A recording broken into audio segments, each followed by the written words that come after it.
శ్రీ గురుభ్యో నమ. శ్రీ సీతారామచంద్రస్వామి పరబ్రహ్మణ్యే నమ. ఆపదామపహత్తారం ధాతారం సర్వసంపదాం లోకాభిరామం శ్రీరామం భూయో భూయో నమామ్యం. భగవద్బంధులందరికీ కూడా శుభోదయం.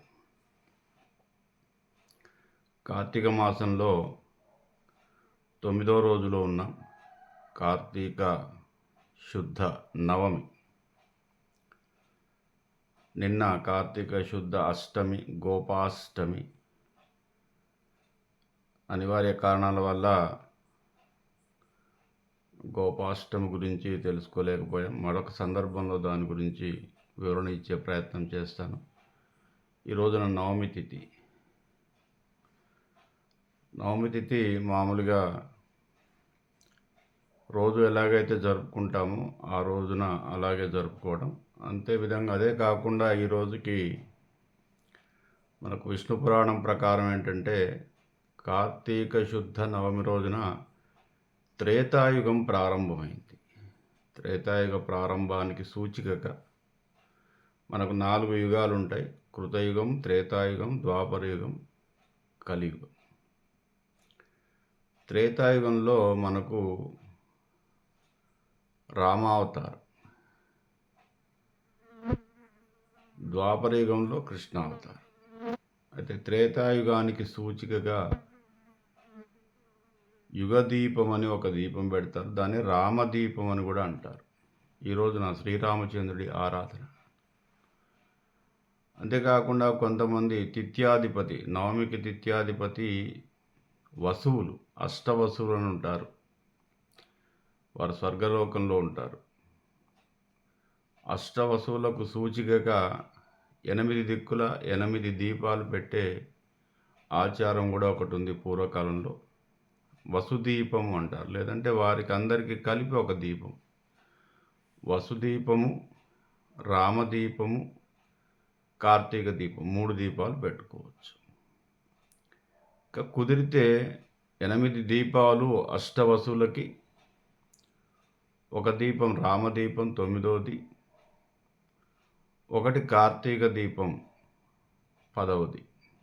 10 దీపాలు పెట్టుకోవచ్చు. కానీ 3 దీపాలు పెట్టే ఆచారమే ఎక్కువగా ఉంది.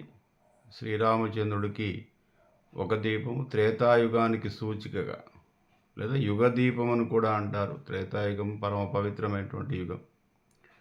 కృతయుగం అంతా కూడా దేవతకు సంబంధించినటువంటి విషయాలే ఉంటాయి.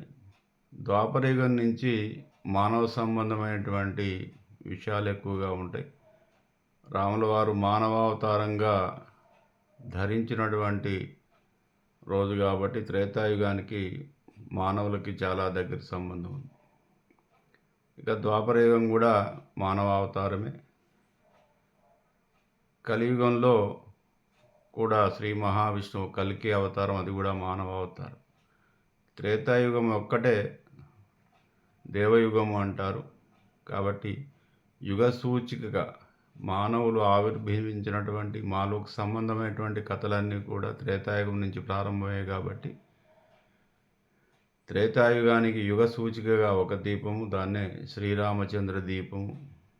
రాముల వారు చాలామందికి ఇష్టదైవం కాబట్టి శ్రీరామ రామ రామేతి రమే రామే మనోరమే సహస్రనామ తత్తుల్యం రామనామ వరానని అనే శ్లోకాన్ని చదివి రాములవారి దీపం ఒకటి, కార్తీక దీపం ఒకటి, వసుదీపము, అష్టవసుల అందరికీ కలిపి ఒక దీపాన్ని, లేదా 9 దీపాలని వెలిగించుకున్నట్టయితే ఇంకా శ్రేష్టకరం.